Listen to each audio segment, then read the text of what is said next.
Hello အားလုံးပဲမင်္ဂလာပါဒီနေ့ကတော့ N3 ဆုံးမတော်မဲ့ခန်းကြီးကိုမှခန်းကြီးတွဲလုံးနဲ့အပါဝင်ကြက်ပေးတာဆိုရင်အခုဆိုရင်အခန်းလေးကိုရောက်ရှိလာပြီပဲဖြစ်ပါတယ်စားလိုက်ကြရအောင်နော်ဒီခန်းကြီးလေးမှာဆိုရင်တော့သူကကြောက်တုံးရဲ့စုခိုးရှိအနှဲငယ်ဆိုတဲ့ခန်းကြီးလေးပါတဲ့အတွက်ကြောက်တုံးလေးတွေနဲ့နေချင်းခွဲလိုက်တဲ့အခါမှာသူဒီစုနတဲဖြစ်သွားတယ်သူ့ရဲ့တွဲလုံးဒီစစုနတဲတွဲလုံးဒီစအဲ့ဒီစရဲ့အနောက်ကစံကို3နာရီမှစကားလေးပြောပြီးတော့ကြိတ်နေတာဒီတိုးအဲ့တော့အရှိကစုနသဲနဲ့ပေါင်းလိုက်တဲ့အခါမှာစတိုးတကြားစတိုးတကြားဖြစ်သွားတယ်မြေကြီးပေါ်မှာတဲ့ဒါဒီမြေကြီးပေါ်မှာပေါ့နော်စကားလေးပြောရင်းနဲ့ပကံပြားပေါ်ကိုထည့်လိုက်တာဒီရှိအိုအန်စားဆိုတဲ့ဒါစာခန်းကြီးလေးရသွားတယ်ပေါ့နော်သူ့ရဲ့တွဲလုံးဒီအန်ဖြစ်ပါတယ်ဒီကောင်လေးကကြတော့ဒါပဲလို့စားတယ်ဆိုတဲ့ခန်းကြီးလေးဖြစ်ပါတယ်သူ့ရဲ့တွဲလုံးဒီ short ခုအနောက်ကရှီယိုအန်ဆိုတဲ့စားနဲ့ပေါင်းလိုက်တဲ့အခါမှာ short ခုအန်ဆိုတာဒီအိမ်သုံးစားဖြစ်သွားပါတယ် short ခုအန်အိမ်သုံးစား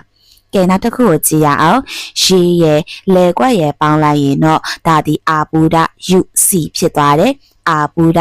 UC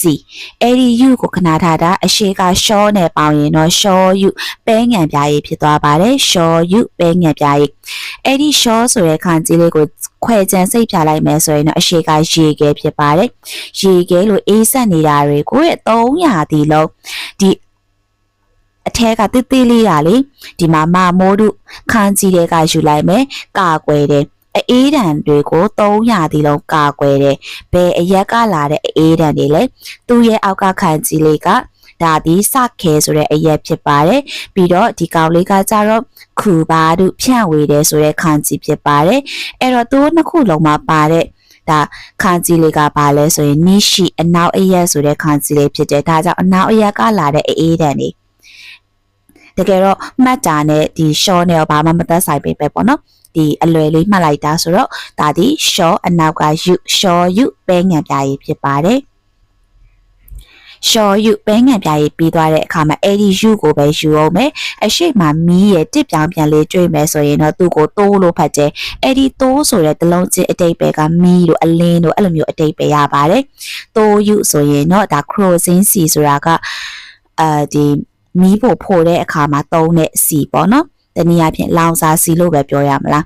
အရှိက E ရှိဆိုတဲ့ set key လေးနဲ့ပေါင်းမယ်အနောက်ကအာပူဒ U C နဲ့ပေါင်းလိုက်တဲ့အခါမှာ set key U ဆိုတာဒီရေနံစီဖြစ်သွားပါတယ်ဒါကြောင့်ဒီခန်းကြီးလေးကဆိုရင်တော့အာပူဒ U C တွဲလုံးဒီ U H ကလေးပါလာပြီး E တိုဆိုတဲ့ H ကလေးကိုတဲ့3နာရီလုံးတယောက်တည်း4ခါလောက်ပြုလုပ်တာလျော့ခုဆိုတဲ့အစိမ်းရောင်လျော့ခုဆိုတာဒီသူ့ရဲ့တွဲလုံးဖြစ်ပါတယ်တလုံးတည်းဆိုရင်တော့မီတိုလီအစိမ်းရောင်မီတိုလီအစိမ်းရောင်တွဲလုံးဒီလျော့ခုအဲ့ဒီလျော့ခုကိုမှအနောက်ကချဆိုတဲ့လက်ဖက်ရည်နဲ့ပေါင်းလိုက်မယ်ဆိုရင်တော့လျော့ခုချလက်ဖက်စိမ်းလျော့ခုချလက်ဖက်စိမ်းအချီကလေးကိုခဏပြန်ယူထားမယ်အနောက်မှာအိုင်ပါမယ်ဆိုရင်တော့ခိုးဆိုတဲ့တွဲလုံးလေးရသွားတယ်ခိုးအဲ့ဒီခိုးရဲ့အနောက်ကလက်ဖက်နဲ့ပေါင်းရင်တော့ခိုးချလက်ဖက်ရည်ဖြစ်သွားတယ်ခိုးချလက်ဖက်ရည်အဲ့ဒါကိုမှခုချီနဲ့ပေါင်းလိုက်မယ်ခုချီရဲ့ခိုးရဲ့ပေါင်းတော့ခုချီခိုးမဟုတ်ပဲနဲ့ခုချီဘဲနိနှကန်းနိခုချီဘဲနိနှကန်းနိဖြစ်သွားပါတယ်စာအုပ်လေးတွေစုထားတာနဲ့တူတဲ့အတွက်ကြောင့်စာအုပ်အရေးအတွက်ဖြစ်သွားပါတယ်ပြီးတော့ဒီကောင်လေးကကြတော့စာစုဆိုတဲ့စာအနေနဲ့ယူသွားမယ်အနောက်ကခါစုအရေးအတွက်နဲ့ပေါင်းတော့သူ့ရဲ့တွဲလုံးဒီစုဖြစ်ပါတယ်အရှိကစစုနဲ့စုနဲ့ပေါင်းတော့စစုဆိုတဲ့စာအုပ်အရေးအတွက်လေးရသွားပါတယ်လူတယောက်ကဟောင်းနှမ်းတဲ့စကားတွေကိုအလဲကကြတော့လေဖူဒူဤဟောင်းနှမ်းသောဆိုတဲ့ခန်းကြီးလေးပါဖူဒူဤဟောင်းနှမ်းသောဆိုတဲ့ခန်းကြီးလေးကိုပိတ်လောင်ထားလိုက်တော့ခိုဖြစ်သွားတယ်အဲ့ဒီခိုကကြတော့တစ်ခုတစ်ကောင်တယောက်ကိုပြောတာပေါ့နော်တနည်းအားဖြင့်ခိုခုလုံးမှတ်ထားရပါပြီပစ္စည်းအရေးအတွက်ကိုပြောတာအဲ့ဒီခိုဆိုတဲ့ပစ္စည်းအရေးအတွက်ရဲ့အနောက်မှာဟီတိုဆိုတဲ့ဂျင်းလေးပါလာမယ်ဆိုရင်တော့သူဒီပစ္စည်းအရေးအတွက်မဟုတ်ဘဲနဲ့လူအရေးအတွက်ကိုပြောတာဖြစ်သွားတယ်ခိုဂျင်းဆိုရင်တော့တူးဂျင်းစီဖြစ်သွားရောပြီးတော့အနောက်ကခါစုဆိုတဲ့အရေးအတွက်ပေါင်းမယ်သူ့ရဲ့တွဲလုံးဒီစုအရှိကခိုနဲ့ပေါင်းတော့ခိုစုပစ္စည်းအရေးအတွက်ခိုစုပစ္စည်းအရေးအတွက် အရှိကတောင်းဆိုတဲ့အဖွဲအစည်းရဲ့အနောက်ကတိုင်းဆိုတာဒီခါရတာခန္ဓာကိုပြောတာပါသူ့ရဲ့တွဲလုံးဒီတိုင်းအဲ့တော့တောင်းတိုင်းဆိုရင်တော့အသင်းအဖွဲကိုပြောတာအဲ့တော့ခါရတာခန္ဓာကိုရဲ့ခန်းကြီးနဲ့စေတူယုံမလေးကဒီမှာပေါ့နော်တစ်ပင်ရဲ့ဘေးမှာလူတယောက်ကနားနေတာဒီရာစုမှုအနားယူတယ်ဆိုတဲ့ခန်းကြီးပါဒီတစ်ပင်ကိုပဲအများကြီးခုန်နေတာဒီမိုင်းဆိုတဲ့အပါလွှာတဲ့အရာတွေကိုပြုလုပ်ဖို့အတွက်ပါမိုင်းအဲ့တော့အဲ့ဒီမိုင်းကိုမှအနောက်ကအရေးအတွက်နဲ့ပေါင်းမယ်ဆိုရင်တော့မိုင်းစုစာရွက်အရေးအတွက်ဖြစ်သွားတယ်မိုင်းစုစာရွက်အရေးအတွက်မြေကြီးပေါ်မှာပါဇက်ကနေပြီးတော့ခိုခုကြော်ညာတယ်အဲ့တော့ဒီကောင်လေးခိုခုကိုခဏထားတာဒီခန်းကြီးလေးကဆိုရင်တော့ဟီရိုဤကျေဝန်းသောဆိုတဲ့ခန်းကြီးလေးဖြစ်ပါတယ်သူ့ရဲ့တွဲလုံးဒီခိုအဲ့တော့အဲ့ဒီဟီရိုဤခိုဆိုတဲ့ခန်းကြီးရဲ့ဒီခိုခုကြော်ညာဆိုတဲ့ခန်းကြီးရဲ့ပေါင်းလိုက်တော့ခိုခုကြော်ညာခြင်းဖြစ်သွားပါတယ်ခိုခုကြော်ညာခြင်းဒီဘက်ကကျွန်တော်ခန်းကြီးလေးရဲ့ဝါတရှိဆိုတဲ့ခန်းကြီးလေးကနေယူလိုက်တာပေါ့နော်အဲ့တော့ဒီဘက်မှာကလူ2ယောက်အဲ့တော့ဒါမှမဟုတ်ရင်ဒါလေးကိုဓာတ်နဲ့လက်ကိုအသုံးပြုရတာလိဆိုတဲ့အဆင်ပြေတယ်ဆိုပြီးတော့မှန်လို့ရပါတယ်ပြီးတော့ဒီခန်းကြီးလေးကသူကစကားနဲ့တွားပြီးတော့စင်နေနော်စကားကိုအသုံးပြုတယ်ဒီကောင်လေးကကြတော့ဒီလက်ကွက်ပုံစံလေးဒါမှမဟုတ်ရင်နေပုံစံလေးပါတယ်ဆိုရင်တော့သူကိုဘန်လို့ခေါ်ပါတယ်ဘန်လီနာဆိုရင်တော့အဆင်ပြေတော့ဘန်လီနာအဆင်ပြေတော့အဲ့တော့ဒီကောင်လေးဒီလိကိုပဲအရှိမထားပြီးအနောက်ကရောနဲ့ပေါင်းရင်တော့အသုံးပြုခြင်းဖြစ်သွားတယ်လိရောအသုံးပြုခြင်းလိရောအသုံးပြုခြင်းဒီကောင်လေးကကြတော့ဝါလိခွဲတယ် verb အနေနဲ့ဆိုရင်တော့ဝါလူခွဲတယ်ဝလဲလူဆိုရင်တော့ကွဲသွားတယ်အရှိကဝါလိအနောက်ကအာအီနဲ့ပေါင်းတော့ဝါလိအာအီဆိုရင်တော့ရာခိုင်နှုန်းဖြစ်သွားပြီးတော့ဝါလိရဲ့အနောက်ကဟိခိနဲ့ပေါင်းတော့ဝါလိပိခိအတန်ပြောင်းသွားပြီးတော့ short စေဖြစ်သွားတယ်ဝါလိပိခိ short စေလူတယောက်ကမတက်ရက်ပြီးတော့ဒါပါဇက်ကနေအော်တော့အစာပေါင်းများစွာပိုင်းကျဲသွားတယ်ပိုင်းအစာပေါင်းများစွာလူတယောက်ကဒီ10ကလောက်မျက်လုံးလေးနဲ့ကြည့်ရတာနဲဆိုတဲ့ဈေးနှုန်းတွေကိုအဲ့တော့အနောက်ကဒေါင်းဆိုတဲ့အဆင့်နဲ့ပေါင်းတော့နဲဒေါင်းဈေးနှုန်းနဲဒေါင်းဈေးနှုန်းအဲ့ဒီနဲဒေါင်းဈေးနှုန်းကိုမှအနောက်ကအာကဲတို့စာကဲတို့ပေါင်းရင်တော့ဈေးတက်တာတွေဈေးလျှော့တာတွေဖြစ်သွားပါတယ်ဒါလေးက short ဆိုတဲ့ကုန်ပစ္စည်းကိုပြောတာပါအနောက်က mono ဟင်းနဲ့ပေါင်းရင်တော့ short ဟင်းကုန်ပစ္စည်းဖြစ်သွားတယ်အနောက်ကတန်းဆိုတဲ့ဆိုင်နဲ့ပေါင်းရင်တော့ short တန်းဆိုတာဒီဆိုင်နောက်တစ်ခုက10ကလောက်အများကြီးကိုဆဆအဲတို့ထောက်ပံ့ပေးတယ်သူ့ရဲ့တွဲလုံးဒီရှိအဲ့ဒီရှိကိုယူမယ်အနောက်ကတန်းဆိုတဲ့ဆိုင်တွေကိုထောက်ပံ့ပေးမယ်လဲဆိုတော့ရှိတန်းဆိုတာဒီဆိုင်ခွဲတွေဖြစ်သွားတယ်ပေါ့နော်ပြီးတော့ကုမ္ပဏီဖြစ်သွားမယ်ဆိုရင်တော့ရှိရှကုမ္ပဏီအခွဲတွေဖြစ်သွားပါတယ်အရှိမဟွန်ဆိုတဲ့စာအုပ်လေးထည့်လိုက်မယ်ဆိုရင်တော့ဒါဒီမူလဆိုတဲ့အတိတ်ပဲနဲ့ဟွန်တန်းဆိုရင်တော့မူလဆိုင်ဟွန်ရှာဆိုရင်တော့မူလကုမ္ပဏီဖြစ်သွားပါတယ်လက်နဲ့မှုသွားတာဟာလာဥပေးချေပို့ပါအဲ့တော့အရှိကဆဆအဲလို့ထောက်ပံ့နေဆိုတဲ့ရှိနေပေါင်းတော့ရှိဟာလာဤငွေပေးချေခြင်းရှိဟာလာဤငွေပေးချေခြင်းစံကိုခိုမဲလို့ခေါ်တယ်သူ့ရဲ့နောက်တစ်လုံးကဘေးလို့ခေါ်တယ်အဲ့တော့ဘေးကိုမှအနောက်ကခုနီခိုခုနဲ့ပေါင်းတော့ဘေးခိုခုစံထွက်တဲ့တိုင်းပြည်ဒီ American ဖြစ်ပါတယ်ဘေးခိုခု Americanအချီကလေးရယ်ပြီးတော့လူ3ယောက်ရယ်ပါလာရင် Q ဆိုတဲ့အဆင့်ကိုသတ်မှတ်ကြတယ်အရှိမတာခါဤမြင့်တော့ဈေးကြီးတော့ပါလာမယ်ဆိုရင်တော့ခိုး Q ဆိုတာဒီအရေးအသွေးမြင့်တာကိုပြောပြီးတော့အရှိမဥအဲပါမယ်ဆိုရင်တော့သူ့ရဲ့တွဲလုံးဒီကြောဖြစ်ပါတယ်ကြော Q ဆိုရင်တော့အဆင့်မြင့်တာဒီကောင်လေးကကြတော့နာကအလဲဆိုတဲ့ခန်းကြီးလေသူ့ရဲ့တွဲလုံးဒီချူ Q ဆိုရင်တော့အလဲဆင့်ဖြစ်သွားပါတယ်ဒါဒီဆောင်းဆိုတဲ့ဒါကျွင်းကြံတယ်ဆိုတဲ့ခန်းကြီးပေါ့နော်သူကို no call လို့ကြံရှိတယ်ပြီးတော့ရင် no call စုဆိုရင်တော့ခြံထားတယ်ပေါ့နော်သူ့ရဲ့တွဲလုံးဒီဆောင်းအဲ့ဒီဆောင်းရဲ့အနောက်ကကျော်ရဲ့ပေါ့နော်ဆောင်းကျော်အချိန်ပိုအလုပ်ဖြစ်သွားတယ်ဒီကျော်ကကြတော့လုပ်ငန်းတွေကိုရည်ညွှန်းတာပေါ့နော်ဆောင်းကျော်အချိန်ပိုအလုပ်ပြီးတော့ရင်ဒါနန်းဆောင်လေးရဲ့ပုံသက်တမ်းကိုပြုလုပ်တဲ့ခတာဆိုတဲ့ပုံသက်တမ်းအရှိကအိုခီအီကြီးမားသောဆိုတဲ့ဟာလေးကိုခီအီကိုဖြုတ်ပြီးတော့အိုပဲထည့်မယ်အနောက်မှာခတာနဲ့ပေါင်းတော့အတန်ပြောင်းပြီးတော့အိုခတာအရွယ်ကြီးတယ်ပြီးတော့ဒါလေးကချီဆိုင်သေးငယ်သောဆိုတဲ့ခန်းကြီးလေးပါအဲ့ဒါကိုမှခို သူ့ရဲ့တွဲလုံးကခိုကာတဆိုရင်တော့အရွယ်အစားသေးသွားတာဖြစ်ပါတယ်ဒါကအတာလာရှိတစ်လွင်တော့ဆိုတဲ့ခံစီဖြစ်ပါတယ်သူ့ရဲ့တွဲလုံးဒီရှင်ရဲ့ခတာရဲ့ပေါင်းတော့အတန်ပြောင်းမဲ့ရှင်ကတမော်တဲ့အစ်စ်ဖြစ်သွားတယ်ကျွန်တော်ရဲ့အကိုရဲ့ပေါင်းရင်တော့စိတ်အခွန်ကိုပေးတယ်ဒီရှေ့ဆုံးကခံစီလေးကခဲစုဖြတ်တဲ့ခီအဲတို့ပျောက်ကွယ်သွားတယ်သူ့ရဲ့တွဲလုံးဒီရှော့ဖြစ်တယ်အလဲကကြတော့ဟိဆိုတဲ့စရိတ်ဖြစ်ပါတယ်အနောက်ကစိတ်ဆိုတဲ့အခွန်အဲ့တော့သူ့သုံးခုပေါင်းရင်တော့ရှော့ဟိစိတ်စားသုံးခွန်ဖြစ်သွားပါတယ်ရှော့ဟိစိတ်စားသုံးခွန်အရှိကကြတော့စိတ်အခွန်ဖြစ်တယ်အနောက်ကအိုခါနဲဆိုတဲ့ပတ်စံသူ့ရဲ့တွဲလုံးဒီခင်စိတ်ခင်ဆိုရင်တော့အခွန်ငွေဖြစ်သွားရောလမ်းထဲကိုဝင်လာတော့ခိုမှုပြည့်ကျက်သွားတယ်အဲ့ဒါကြောင့်အဲ့ဒီခိုမှုကိုခဏချအရှိကဖူလီနဲ့ပေါင်းတော့ဖူလီခိုမှုဘန်တို့ငွေလွှဲတယ်ဖူလီခိုမှုဘန်ကိုငွေလွှဲတယ်အရှိကစေးရဲ့အနောက်ကခိုမှုရဲ့ပေါင်းတော့စေးခိုမိအခွန်ပါပြီးစေးခိုမိအခွန်ပါထည့်သွင်းပြီးဆိုတဲ့အတိတ်ပဲပါလူတယောက်ကတဲ့ဒါအိတ်တက်လုံးရဲ့ကဈေးနှုန်းကိုကြည့်တယ်ကရဲ့အနောက်ကကခုရဲ့ပေါင်းတော့ကခုဈေးနှုန်းအရှိကတေးဆိုတဲ့သတ်မှတ်ထားတာရဲ့တေးကဆိုတဲ့သတ်မှတ်ဈေးနှုန်းဖြစ်သွားပါတယ်ဒါလေးကကြတော့ကခုပေါ့နော်ဒါအရှိကခေါ်ရဲ့အနောက်ကကခုရဲ့ပေါင်းတော့ကခုစာမေးပွဲအောင်ခြင်းအရှိကခုအနောက်ကရာဆွေးနဲ့ပေါင်းတော့ကခုရာစုဈေးအရန်ချိုတယ်ကခုရာစုဈေးအရန်ချိုပါတယ်ဒါကကြတော့မိုးစုရှောက်ထားတယ်မိုးစုရှောက်ထားတယ်သူကပြောတယ်ဆိုတော့ယဉ်ကျေးတဲ့အတုံးဖြစ်ပါတယ်သူရဲ့တွဲလုံးဒီရှင်ဒီမိုးစုကိုပဲယူမယ်မိုးရှိအနောက်ကခေါ်မှုပြည့်ကျက်တာနဲ့ပေါင်းတော့မိုးရှိခေါ်မှုရှောက်ထားသည်မိုးရှိခေါ်မှုရှောက်ထားသည်အရှိကရှင်အနောက်ကစိတ်ရှင်စိတ်ဆိုရင်တော့ရှောက်လွှာတင်ခြင်းရှင်စိတ်ရှောက်လွှာတင်ခြင်းဖြစ်သွားတယ်ပြောတာကိုနှစ်ခါလောက်ရေးဖြည့်တာဒီခိအစ်တွေကိုရေးဖြည့်တယ်ဒါမှမဟုတ်ဝင်လာသမျှကိုရေးဖြည့်တာဒီ new ခိ new ဖြည့်သွင်းရေးခြင်းဒါကကောဆိုတဲ့သင်္ကေတဖြစ်ပါတယ်ခိကောဆိုရင်တော့သင်္ကေတအရှိကနိချိနဲ့ပေါင်းရင်တော့နိခိနေ့စဉ်မှတ်တမ်းဖြစ်သွားတယ်ပြီးတော့အနောက်ကခို့တူအကြောင်းကိစ္စတွေဖြစ်တဲ့ကြီးနဲ့ပေါင်းမယ်ဆိုရင်တော့ခီကြီးတည်င်းဆောင်ပါခီကြီးတည်င်းဆောင်ပါ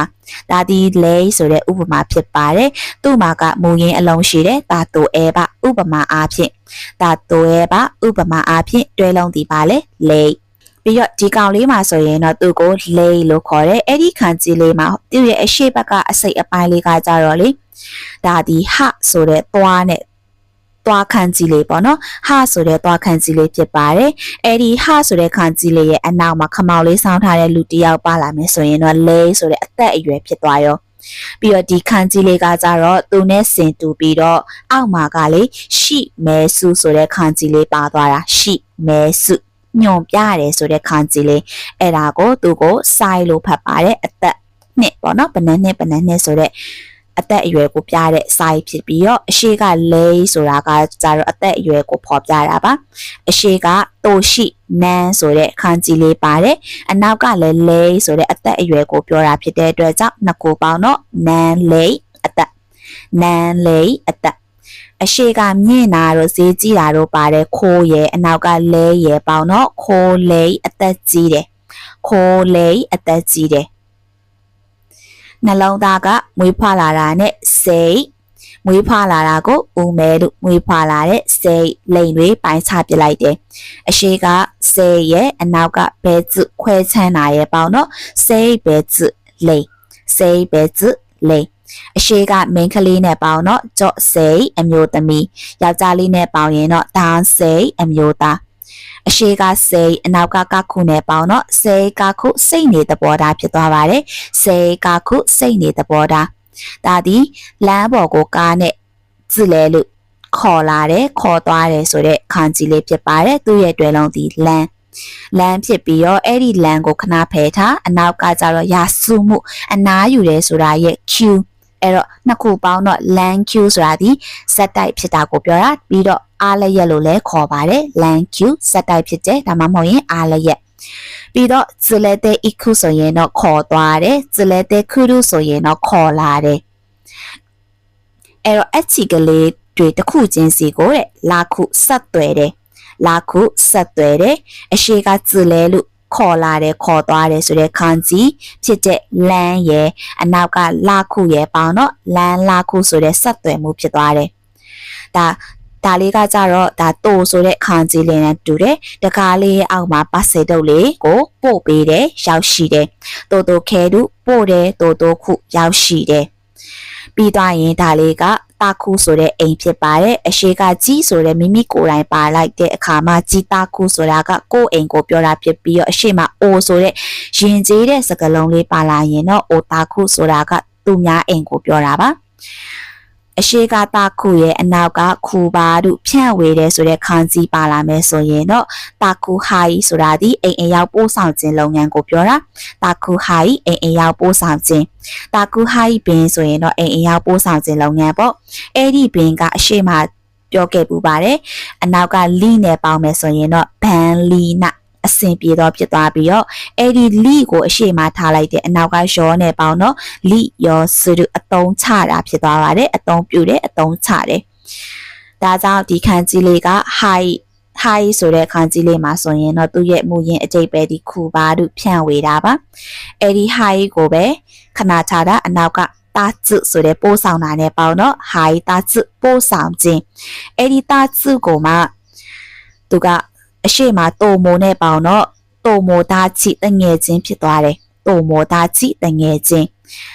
ဒီကောင်လေးကအိုခုတို့ပေးဖို့အိုခုတို့ပေးဖို့တယ်ဆိုတဲ့ခံကြီးလေးပါအဲ့တော့ high ဆိုရင်တော့ပိုကဖြစ်သွားတယ် high ဆိုပိုကပြီးတော့ရင်ဒါလေးကခိဆိုတဲ့ဆန္ဒဖြစ်ပါတယ်အနောက်ကဒီကောင်လေးကကြတော့ဒါနိုဆိုမှုညှော်လင့်နေဆိုတဲ့ခံကြီးဖြစ်တဲ့အတွက်ကြောင့်သူဒီပိုအဲ့တော့နှစ်ခုပေါင်းတော့ခိပိုဆိုတာဒီညှော်လင့်ချက်ဖြစ်သွားတယ်ခိပိုညှော်လင့်ချက်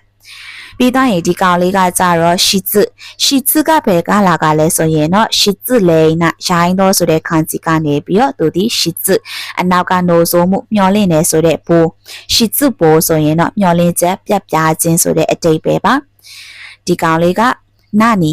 မြက်ခင်းပေါ်မှာနာနီပါရှိရင်တော့သူဒီနိကဆိုတဲ့ကုန်ပစ္စည်းကိုပြောတာအရှိက new ဟာဤတို့ဝင်လာတယ်ဆိုတဲ့ new နဲ့အနောက်ကနိရဲ့ကရဲ့ပေါင်းတော့ new ကကုန်ပစ္စည်းဝင်တယ်အရှိကဒဲလို့ထွက်တယ်ဆိုတဲ့ရှု字ရဲ့အနောက်ကကရဲ့ပေါင်းတော့ရှုကကုန်ပစ္စည်းတွေထုတ်ပို့တယ်ပေါ့နော်ထုတ်ပြီးတော့ပို့ဆောင်တယ်ဆိုတဲ့အတိတ်ပဲပါအရှိကနိအနောက်ကမို字ရဲ့ပေါင်းတော့နိမို字ဆိုတာကပစ္စည်းကိုပြောတာပါဒါလေးကကြတော့ခါအဲလို့လဲလဲတယ်သူ့ရဲ့တွေ့လုံးဒီခန်းအရှိကခိုးနဲ့ပေါင်းတော့ခိုးခန်းလဲလဲခြင်းခိုးခန်းလဲလဲခြင်းအရှိကနိုလို့စီးတယ်အနောက်ကခါအဲလို့လဲလဲတယ်နိုလီခါအဲဆိုရင်တော့ရင်ပြောင်းစီးခြင်းဖြစ်ပါတယ်နိုလီခါအဲရင်ပြောင်းစီးခြင်းအရှိကထိုင်အခခြင်းဝေအနောက်ကခါနဲဆိုတဲ့ခင်းရဲ့ဒီကောင်လေးကဟိခိရဲ့အနောက်ကခါအဲရဲ့ဒိုင်ခင်ဟိခိခါအဲဆိုရင်တော့ပစ္စည်းရောက်မှငွေပေးချေခြင်း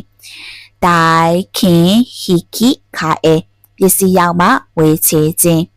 အရှိကခါခုဆိုတဲ့ဧည့်သည်ရဲ့အနောက်ကခါဤဆိုတဲ့ခယူလေးရဲ့ပေါင်းလိုက်တဲ့အခါကခုဖြစ်သွားတယ်အဲ့ဒီကခုဒီငွေပမာဏကိုပြောတာပါခါနဲ့ပတ်စံနဲ့ပေါင်းတော့ခင်ကခုငွေကြေးပမာဏဟန်ဆိုတဲ့တဝက်နဲ့ပေါင်းရင်တော့ဟန်ကခုတဝက်စီဟန်ကခုတဝက်စီ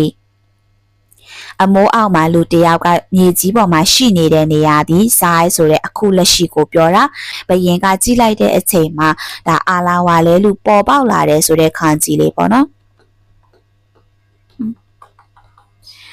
အာလာဝါလဲလူအာလာဝါလဲလူပေါ်ပေါက်လာတယ်ဆိုတဲ့ခံကြီးလေးအဲ့တော့ပေါ်ပေါက်လာတဲ့ဘယ်အချိန်မှာလဲအခုလက်ရှိနေရာမှာပေါ်ပေါက်လာတာဒီကန်ဆိုင်ယခု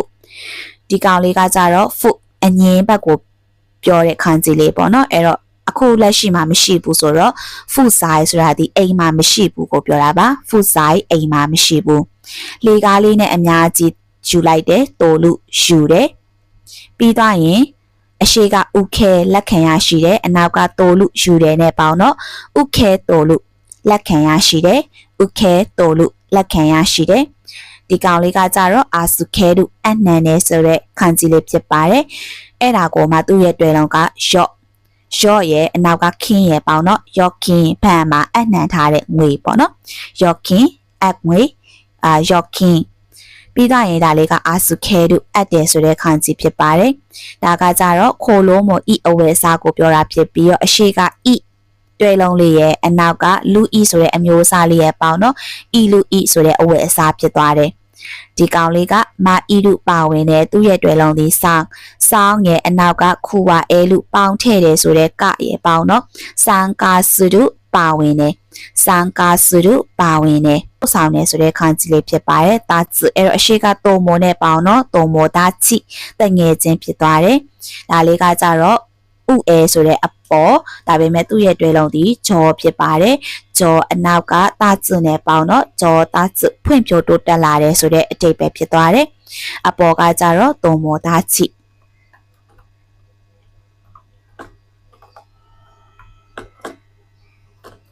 တုံမိုးသားချီတငယ်ချင်းဒါလေးက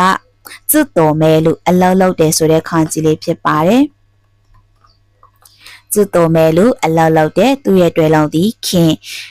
အဲ့တော့ဒီခင်လေးကိုခဏထားပြီးတော့ဒါဒီခါရောဦးအသွားပြန်လောက်တယ်ဆိုတဲ့ခံကြီးဖြစ်ပါတယ်ခါရောဦးအသွားပြန်လောက်တယ်သူ့ရဲ့တွဲလုံးကကြတော့စွဆိုတဲ့ခံကြီးလေးပေါ့နော်တွဲလုံးလေးပေါ့နော်ဇူးတွဲလုံးလေးရှိမယ်အနောက်ကခင်းနဲ့ပေါင်းတော့ဇူးခင်းဆိုတာဒီအလုတ်သွားခြင်းဖြစ်ပါတယ်ဒါကကြတော့ OB တိုင်းဆိုတဲ့ကပတ်ဖြစ်တယ်အဲ့တော့အဲ့ဒီတိုင်းကိုခဏချတာအရှိကခဲနဲ့ပေါင်းတော့ခဲတိုင်းဆိုတာဒီ mobile phone ဖြစ်ပါတယ်ခဲတိုင်း mobile phone အဲ့တော့ဒီကောင်လေးကကြတော့ជីကောင်းဆိုတဲ့အချိန်အနောက်ကတိုင်းဆိုတဲ့ပေါင်းလိုက်တဲ့အခါမှာជីကောင်းတိုင်းအချိန်ပိုင်းជីကောင်းတိုင်းအချိန်ပိုင်းဒီမှာကနည်းနည်းလေးဖြည့်မယ်ဆိုရင်တော့ခဲတိုင်းဆိုတာဒီ mobile phone အနောက်ကဂျန်ဝလေးနဲ့ပေါင်းလိုက်ရင်တော့ခဲတိုင်းတန်ဝဆိုတာဒီ telephone ဖြစ်သွားပါတယ်ခဲတိုင်းတန်ဝနော်ပြီးတော့အချီကလေးရဲ့လဲကွက်ကလေးပါမယ်ဆိုရင်တော့ဟိုဆိုပိန်တော့ပါတော့သူ့ရဲ့တွဲလုံးဒီ size